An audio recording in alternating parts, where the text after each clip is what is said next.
जेकबाबाद मां के खबर ॾींदा हलूं। ब्यूरो चीफ वसीम इकबाल की रिपोर्ट मुताबिक ज़िला जेकबाबाद PS3 के आज़ाद उम्मीदवार सरदारज़ादा मीर मुमताज़ हुसैन खान जखरानी तरफा पंहिंजी बिरादरी के माण्हुनि खे सरदारी घराणे की हैसियत में चयो आहे त कल्ह को ॾींहुं आहे त हिकु शख़्स पंहिंवर बिरादरी जो पाकिस्तान पीपल्स पार्टी के ब्लैकमेल कंदे चवे थो त अगर मूंखे जखरानी बिरादरी के माण्हुनि तालका गड़ी खेरो में वोट न कंदा त पोइ मुंहिंजी पंहिंवर बिरादरी जा माण्हू भी जखरानी बिरादरी के उम्मीदवार के वोट न कंदा। पर जखरानी बिरादरी के माण्हुनि कदें भी पाकिस्तान पीपल्स पार्टी के इं ब्लैकमेल नाए कयो जीअं ही करे रहियो आहे।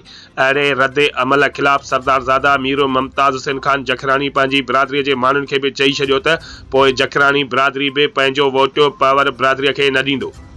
जेकॾहिं पंहिंवर वोट न कंदा त पोइ जखरानी बिरादरी भी पीपल्स पार्टी के वोट न कंदी।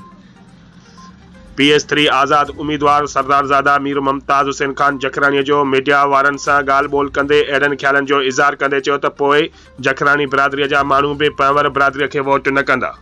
उन्हीं कदे पावरनि जी आड़ में पीपल्स पार्टी खे कदे ब्लैकमेल न कयो आहे। हे नओं हिकिड़ो दादलो अची इहो ब्लैकमेलिंग जो बहानो हिकिड़ो बनाए त पावर मुंहिंजा वोट न कंदा, पावर तुंहिंजा दादो में वोट न कंदा, जखरानी क़ौम पीपल्स पार्टी खे वोट न कंदा।